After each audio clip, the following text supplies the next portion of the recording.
Apocalypse de Jean, chapitre 7. Après cela, je vis 4 anges debout aux 4 coins de la terre. Ils retenaient les 4 vents de la terre, afin qu'il ne soufflât point de vent sur la terre, ni sur la mer, ni sur aucun arbre. Et je vis un autre ange qui montait du côté du soleil levant, et qui tenait le sceau du Dieu vivant. Il cria d'une voix forte aux 4 anges à qui il avait été donné de faire du mal à la terre et à la mer, et il dit, « Ne faites point de mal à la terre, ni à la mer, ni aux arbres, jusqu'à ce que nous ayons marqué du sceau le front des serviteurs de notre Dieu. » Et j'entendis le nombre de ceux qui avaient été marqués du sceau, 144 000, de toutes les tribus des fils d'Israël. De la tribu de Juda, 12 000. Marqués du sceau. De la tribu de Ruben, 12 000. De la tribu de Gad, 12 000. De la tribu d'Azer, 12 000. De la tribu de Nephtali, 12 000. De la tribu de Manassé, 12 000. De la tribu de Siméon, 12 000.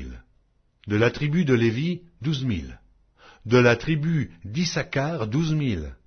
De la tribu de Zabulon, 12 000. De la tribu de Joseph, 12 000. De la tribu de Benjamin, 12 000, marqués du sceau. Après cela, je regardai, et voici, il y avait une grande foule, que personne ne pouvait compter, de toute nation, de toute tribu, de tout peuple, et de toute langue.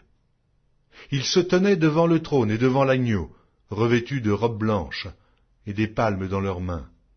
Et ils criaient d'une voix forte en disant, « Le salut est à notre Dieu, qui est assis sur le trône et à l'agneau. » Et tous les anges se tenaient autour du trône et des vieillards, et des 4 êtres vivants.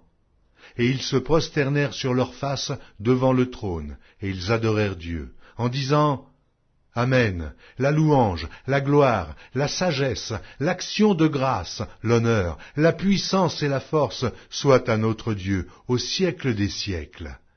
Amen. » Et l'un des vieillards prit la parole et me dit, « Ceux qui sont revêtus de robes blanches, qui sont-ils? Et d'où sont-ils venus ?» Je lui dis, « Mon Seigneur, tu le sais. » Et il me dit, « Ce sont ceux qui viennent de la grande tribulation.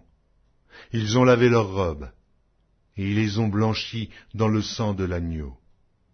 C'est pour cela qu'ils sont devant le trône de Dieu, et le servent jour et nuit dans son temple. Celui qui est assis sur le trône dressera sa tente sur eux. Ils n'auront plus faim, ils n'auront plus soif, et le soleil ne les frappera point, ni aucune chaleur. Car l'agneau qui est au milieu du trône les paîtra, et les conduira aux sources des eaux de la vie, et Dieu essuiera toute larme de leurs yeux.